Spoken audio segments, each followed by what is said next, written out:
Capital of Innovation.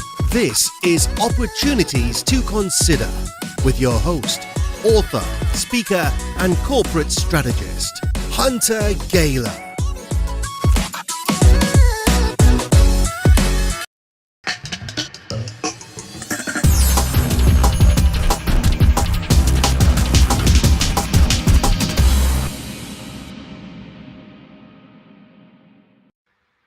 Hello, everyone, and welcome to another special edition of the Markets Hunter program. We are so excited to have you here.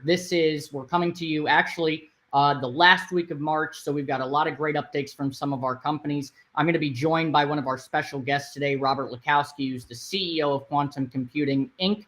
You will see his little hashtag down here, stock symbol QUBT. So if you're not following the company, make sure you follow the company. As you know, the Markets Hunter show brings you the latest insights and analysis on the global financial markets. I am your host, and today, as I said, we're going to be talking about QUBT. We had a great conversation with Robert last time on everything that was going on with his company. We talked a lot about some of the supply chain, what he's doing with some of his current contracts that he has from LiDAR. But now, as the Market Hunter show goes, we're going to dive deep into what the future of quantum computing looks like. And that's why we do these weekly quantum updates with the CEO himself. So we bring you that larger, more in-depth coverage. So without further ado, I'd like to bring in special guest, Robert Lekowski. Robert, great to have you on the program today. Hey, Rob. Thanks very much, Hunter. It's great to be back here. I appreciate it.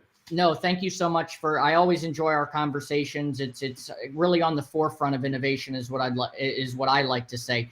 But, Bob, I really want to dive into some of the industry applications I've been reading about. We've seen some headlines with Fujitsu. We've seen some headlines with what IBM is doing, all the big name players. Obviously, you're doing some big stuff. And I want to talk about a recent press release, which I thought was an incredible advancement for your company.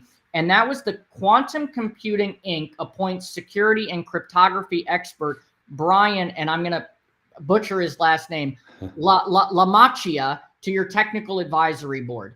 And I hope I pronounced his name correctly, and I will post this link for all of our audience members to look and see when this is down across all of our links. But incredible background. You're already doing stuff with Rabobank and fraud detection. We've talked about some of the cryptography that you're working on with the international patents.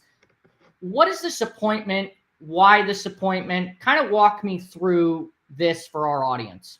Yeah, sure. Listen, this is a tremendous opportunity for us. Let me give you some insight to the way I think, and then, what we're trying to do for the company here and bringing experts like this on. So I started a technical advisory board, which is ostensibly something that that I sat on when I was back in the government, in the intelligence community, consulting at some pretty senior levels. We were providing sort of outside advice to the DCI and the DNI, the Director of National Intelligence, on advancing technologies, right?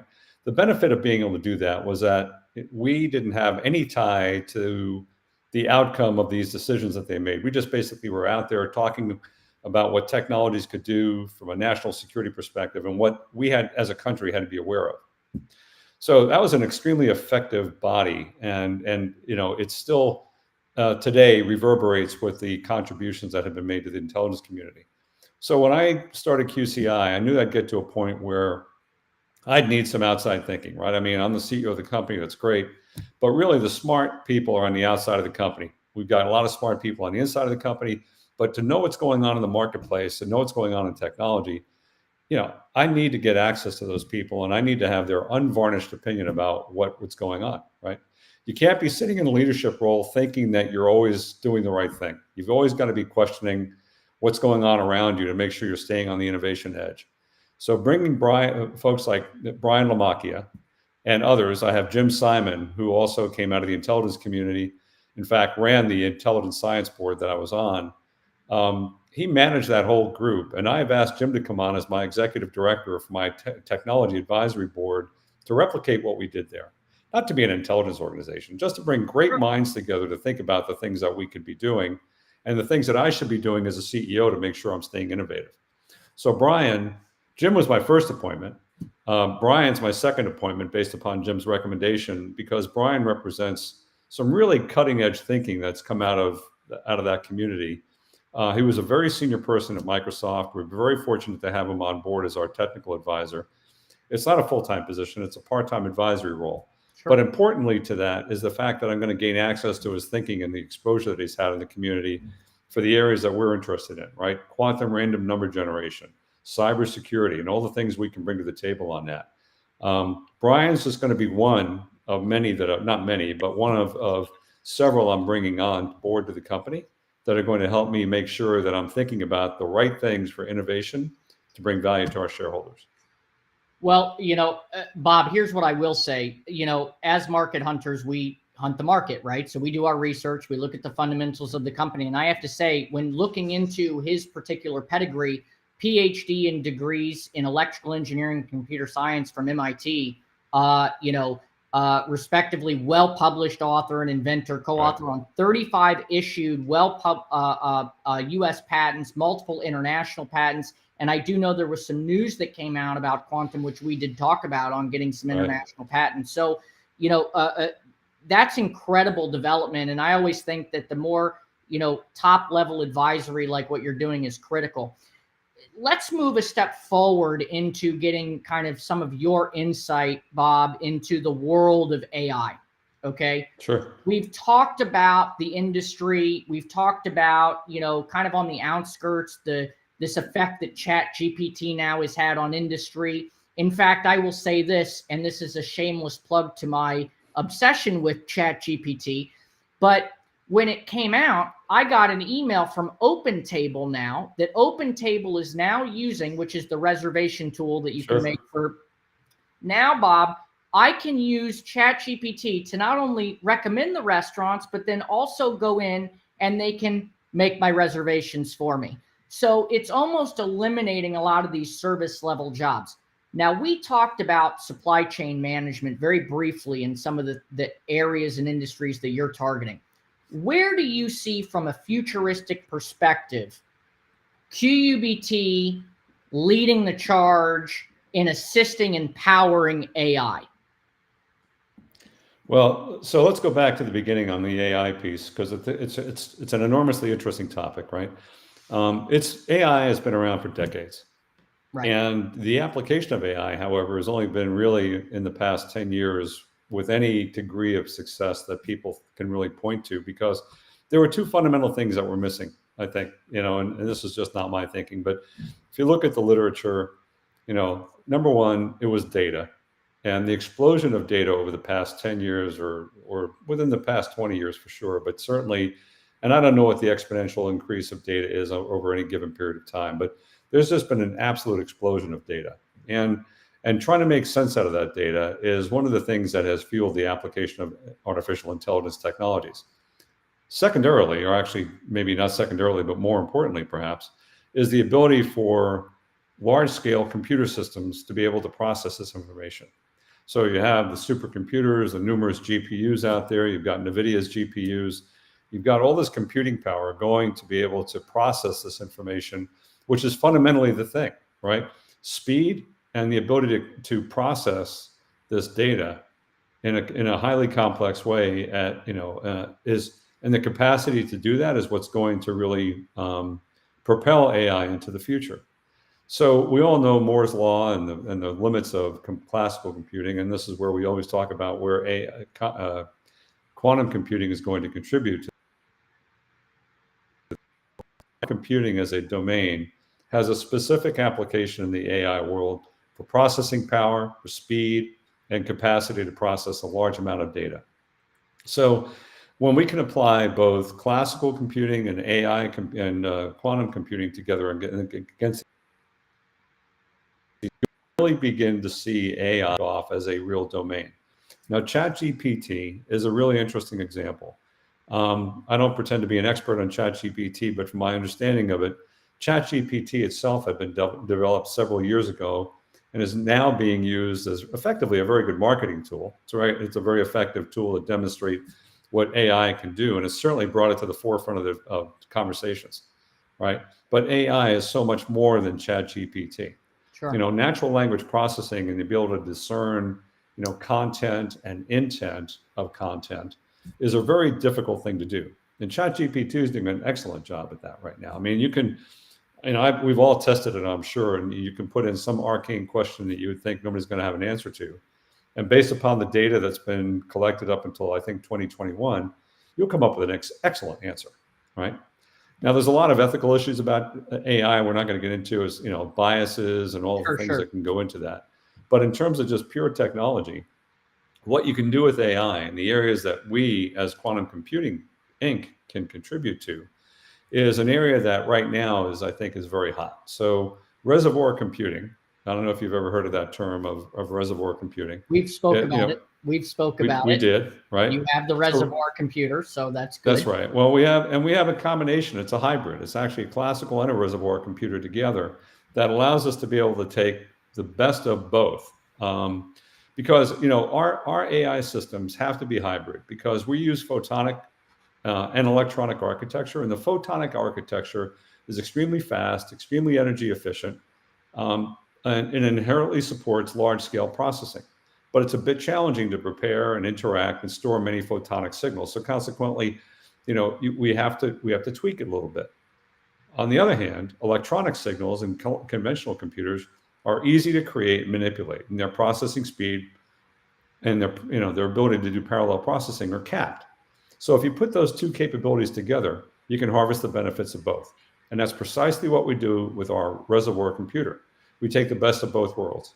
We actually combine quantum computing, classical computing together to create a reservoir computer that can do neural networks beyond the capability of any classical computer today. So, Bob, on that, one of the big questions we talk about in the application world, especially when we're talking about quantifying large amounts of data, we talk about drug processing and manufacturing for new drugs, right? That's a lot of data. We talk about the financial markets, huge data, predictive analytics, our predictive analysis. We look at portfolio management. We look at strategic things, et cetera, et cetera. And supply chain, where you have a lot of nodes all around the place. Mm-hmm. So let's talk about if AI has all these different applications, okay? Would it seem to me that having the reservoir computer power AI, we can create even better solutions to help these industries adapt to this changing environment? We absolutely can. And the applications for our reservoir computer in particular, particularly on the predictive side and the analytics side, is an area that I think we can really contribute to. And we're just beginning to edge into that, right? We've been testing our reservoir computer. We've been doing some modeling on stock portfolios with a high degree of success. That's internal modeling, so we've got to validate that success externally, just to be pure about it. Sure. But we're already getting very good results in stock model analysis and prediction. So it's natural to extend these into other areas, such as talk about supply chain. And the areas that supply chain are really interesting is the prediction of maintenance schedules. So the big thing about, one area, if you think about, and I'm just saying this as an example because I know this to be true, is, aircraft maintenance schedules. So today, aircraft, commercial aircraft fly, and they're giving a lot of data all the time while they're in flight. Health of the aircraft, performance of the aircraft, various maintenance parts, right? So if a part needs to be maintained when the aircraft lands and it goes, everybody deplanes while they're going through that next evolution of onboarding everybody, they can actually do maintenance because they've gotten word ahead of time that a part needs to be maintained or replaced. And by the time they get on the ground, that part's waiting for them at the tarmac, so they can do quick turnaround. So you're not keeping a plane off the circuit. So that predictive analysis of being able to take all that data and do prediction based upon maintenance schedules and making sure you've got the right inventory for parts, especially for aircraft, is a huge benefit. That's the type of problem we can certainly contribute to. Well, it's very interesting, Bob. You're speaking and talking about a big passion of mine, which is the aviation space. And for a lot of the people that understand and follow the market hunters know that I was very heavily involved with Abjet and some of the private aviation companies out there. But from an application perspective, maintenance was always a major issue, especially when you're going to buy an aircraft, sell an aircraft. Right. And what you're talking about here is literally parts maintenance, which makes up a massive amount of industry, from where parts are located, the wear and tear, the number of landing hours, fuel consumption, all of these things that go into it that up to date have not really had the advanced AI systems to be able to have greater insight and intelligence into the market. And so I definitely see how there's a massive use case here, because I mean, you look at the aviation industry is a multi-cajillion dollar industry, right? They're moving people all around the world. And it's not just, landing gears and parts and wings and engines. It's food, it's ice, it's all the things. All of those supply chains. Exactly right. And that's what's really incredible. So it's really good to know that at least your company and QUBT is looking into these matters, because that's really, where's the focus of the company? Where's it going? What can we really do? And I like that aspect. I like how, look, here's the software stack, here's the hardware. We want to make it cost effective for companies that aren't IBM or Watson or any of these other companies we've talked about in the future or in the past, to come in and say, look, we've got a challenge. We want to be able to input our data and potentially solve some of our problems by using the reservoir computer, the hybrid models, the Dirac 1, the Dirac 2, the things that you have coming out, which is incredible. Bob, I want to shift the conversation just a little bit into... Go ahead, Bob. I'm sorry. If I may interrupt you just to kind of close that point out, because you bring up a good point, right? We're a small company, and small companies succeed by being focused, right? And, so when I talk about the myriad of capabilities we have, remember the core technology is our photonic quantum computing capability, which scales to a number of different applications. So, it's not quite build once, use many times. In the case of the hybrid reservoir computer, we have to do a little bit more engineering on the reservoir side. But everything else we're doing on the photonic quantum computing side is really an amplification of the initial core capability. And what's important about that is that we can stay focused on what we do really well, and we can work with partners to get into the marketplace. So right now we're engaged in a number of partner discussions to be able to take our technology and bring it into the marketplace. When you talk about supply chain, we don't want to be the supply chain experts. We want to power the supply chain experts. The old classic Intel inside someday might be QCI inside, because what we care about most is making sure we provide and develop the best technology that can be applied for a myriad of solutions, depending upon what our partners in the industry want to be able to do. So, our shareholders should be really encouraged by the fact that if you think about QCI as being a hub of intellectual capability, intellectual property capability, and each one of those spokes, respective markets, are going to be partner channels and opportunities for us to get into the marketplace based upon our partnerships, that should be music to their ears, because that's not a capital intensive environment. We're spending our money where we know we have to spend it, and we're letting our partners be able to take that capability into the marketplace to benefit from it. So that's really the model. So on that, just to kind of build off that point, QUBT's strategy, based on what you're saying, is to really make this a multi-prong approach into industry by equipping industry experts and enabling them with the right tool to be able to help their businesses scale, right? That's exactly very much that Intel inside that you're saying. Would that be the correct?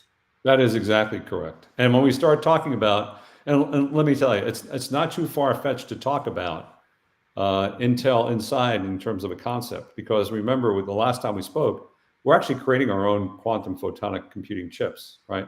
We make them now. We make them in a contract lab, and we're in the process of negotiating on building our own laboratory or a fab that we can manufacture our chips at scale.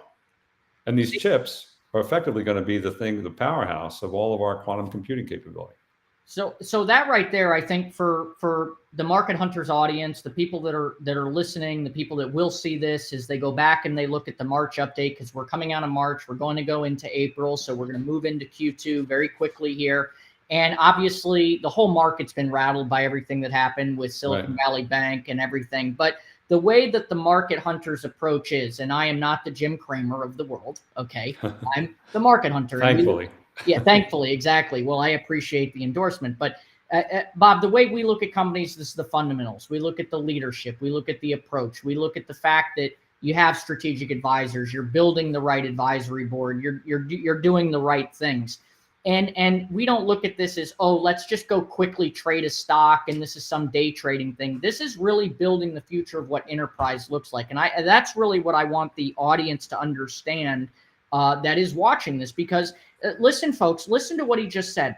They're building the hybrid. It's the best of breed. They're looking at different applications. They're creating the equipment that's needed for these industries to be able to move forward in a capacity with tools that they've never had before. That's going to help them save time, money, effort, engineering, research, especially with the advancement of AI. And I think when we look at something like, a quantum computing, industry company, Quantum Computing Inc., QUBT, this is a no-brainer when these applications are being put out there, Bob.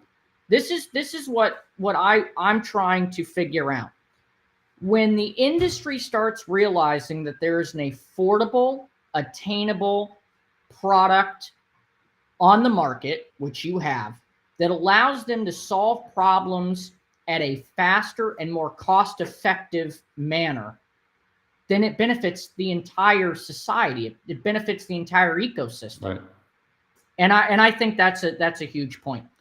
Well, I mean, and if I may build on that for a moment, because please. that is the mission of this company. I think I mentioned that to you also the last time we got together was, when Q Photon and QCI came together, we had aligned visions in terms of what we were looking to achieve independently of each other. And then when we started talking, it became very clear that both companies were extremely aligned on trying to democratize quantum computing. And then maybe that's just an overworded word, but at the end of the day, I want to sell computers to every business out there that wants to use a quantum computer. And that's a lot of businesses, right? That's not the Fortune 50 or the Fortune 500. It's even beyond the Fortune 5,000. There's no reason with the computer capability that we have, and ultimately to the cost points we're going to be able to get to, that we are not going to be able to power the industry with quantum computing. Now, that's a big statement, but you know what? That's a vision. That's a vision. And it's more than just a vision. We're already on that path to be able to do that. We already have a room temperature quantum computer that operates on AC power without any special infrastructure. You can put it on your desktop and plug it in, right? Now, you need to be able to program it. You need to, but in terms of the actual physical machine, that's a pretty amazing statement. And it's a quantum computer, right? Now, contrast that with what our competitors are doing, and they're doing great work. Don't get me wrong. I'm not here to slam anybody. I'm just telling you, we have just a different approach, and we're looking to try to get out there to as many companies as we possibly can. Well, look, not that I'm biased about the company, but I like what you're doing because it's this democratization. But the way I look at it is there's room for innovation in a world of 7+ billion or whatever the number's up as of today, right? Where there has massive market potential. Ford Motor Company did a great job building the Ford Model T, but now we have multiple companies out there that are building cars. So right. The age old saying, it takes a village to raise, a baby sometimes, right? But in this particular aspect, when you're equipping companies, which is what your vision statement is, and then I like the fact that you're calling it a vision statement. Companies have mission statements, they have vision statements, where you're at and where you're going. I remember going back for our audience. I encourage people to go back and listen to some of our first interviews with Robert, where we listened to where his company was. And that was just a few months ago to where their company is now. And we've seen tremendous market growth. They said that they were going into doing fraud detection. They're doing fraud detection. They're doing pilot programs with Rabobank. You can go watch that interview. There's a lot of different things that are coming out. They were awarded a subcontract from NASA. So this isn't a company, ladies and gentlemen, that is just sitting here talking about, what it would be nice to do, right? This is a company out there for all the listeners. This is a company that is saying what they're going to do, doing what they said they were going to do, and performing. And they're being very transparent throughout the journey, which I think is incredible for the industry. And I hope a lot of companies that are listening to this may find different aspects of how quantum can be applied to their companies. and obviously they have all the information to reach out. So, Bob, kind of in closing, I want to talk about something a little bit more generic. The average person out there now has access to ChatGPT. They're using it for their everyday activities. Okay, we're seeing where that might go. Obviously, we're limited up to the information because of the date. They stop after, I think, September 2021. When we have real-time data, talk to me about the processing speed required that I believe, and I don't want to speak out of context here, it seems to me they would need some sort of hybrid reservoir computing for the power to be able to analyze all real-time data. Yeah, that's a true statement. And I think, that's, I think one of the reasons they're doing things, probably a couple of reasons they're doing things in a controlled environment today, right? You have a core, you have a body of data that you can keep relatively static, right? So it's not being updated continuously. And I suspect there's a lot of other training and indexing that has to go on. So when you think about the changing data, and the constant need to train and the constant need to update that data, that exercise is pretty intense.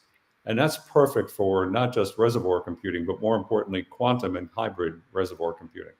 And that's an area that we're going to definitely contribute to increase the speed and the capacity of a ChatGPT or other types of AI applications, because the training set is really, I wouldn't call it certainly the Achilles heel, certainly, but it's a very critical part of the AI process. And the ability to train data on a real-time basis or near real-time basis requires a lot of computing power. Well, I think that's definitely going to be interesting to follow that. And I am personally interested in some of the applications that quantum is going to keep, putting out there. I'm very interested in the portfolio management. Obviously, I think that's going to be very interesting. The real-time quantitative analysis that can be done on companies in real time, and just not even that, but just supply chains, weather forecasting and how that's going to affect, the whole supply chain with, airplanes and where they fly and how that, all this stuff that goes into it. So I'm very interested in continuing the journey on, Bob, and I really appreciate you taking the time out to have another kind of quantum minute here, discussing really where the future can go with this type of technology. Yeah, thanks, Hunter. These are really enjoyable conversations because I frequently don't have the opportunity to really, get down into the weeds on some of these things. And we can even go further into them. I mean, when we talk about AI, I'd like to be able to talk about the other social consequences of AI at some point in time, right? If we could ever get down that path. But, it's an area that's fraught with opportunity and fraught with peril at the same time, right? I mean, it's an interesting challenge we're going to have in the future. But it's going to be something which is going to be enabled by quantum technology. So I recognize that, and the future is going to change, and we're going to contribute to that better outcome. I can tell you that. Well, I'm looking forward to it, and I appreciate your sentiments and your statements on that, because what's missing in industry now is these long form conversations with industry executives where we can really dive deep into. Let's stop the talking points and let's get into really the effect that it has on industry, right? What are the actual consequences? Let's talk about the good, the bad, and the ugly. And I think it's good. I don't want to say that I could potentially, that Market Hunters is the Charlie Rose of Wall Street, but maybe it will be. Maybe it'll move into the 60 minutes. Hey, Let's see what happens. You got to start someplace. That's exactly right. Well, listen, Bob, thank you so much for joining us. We look at having you back next week for another quantum update. We'll dive into some of the AI stuff. I know there's going to be a lot of news this week coming out, so I appreciate it. And ladies and gentlemen, make sure that you go to quantumcomputinginc.com. Go follow their site. Their stock symbol's QUBT. Bob, do you have any closing statements you'd like to leave the audience with today? No, I think, I look forward to the next opportunity we have to talk. We're continue innovating all the time, right? So I think I'm not going to suggest we're going to be putting any new statements out here in the near term, but I'd say this year is going to be a great year for QUBT. Well, we have a lot on the plate, a lot of things we're doing. So I just look forward to working with you and talking to everybody and talking about the progress. Well, I look forward to it, Bob. Thank you so much. Ladies and gentlemen, Robert Lecast from Quantum Computing. We really appreciate him taking the time to really kind of go into depth as to what their company's doing. If you want and like these long form interviews where we really kind of dive in depth and talk with the leaderships of these companies, make sure you like, subscribe, and comment. We're getting great feedback on Twitter. We're well over 75. We were at, close to 80,000 followers last week. We got down a little bit. I don't know what's going on. We'll have to DM Elon Musk and see why, we're going up and down, but that's okay. So make sure you follow us. This will be airing several times this week and throughout the month of April. We'll have Bob back next week. So make sure you follow his company. All the likes, descriptions, and links are in the description below. If you need to find us or you want to send it out, we have all the share buttons as well. We're on Twitter. We're on Instagram, LinkedIn, YouTube. Follow our channel. We're growing rapidly, and we really appreciate the support. And we do have a new announcement that's coming out next week. And I did not share this with Bob, but he'll probably appreciate it. For the companies that are fans of the companies that we interview, we will be having a merchandise site where you can buy a hat that says QUBT or the future of computing is with quantum. We have all these different really cool things that are come out that you'll be able to buy, show some support for the company when you're out at the gym or you're running around doing some errands. It's really great. We like being able to support and get the name and the brand and the awareness out for these companies, because these companies that we talk to really are the backbone, of the American economic system, really the global system for that matter. So we appreciate all of you viewing. Make sure you like and subscribe. And once again, we really appreciate you being here for another episode of Markets Hunter.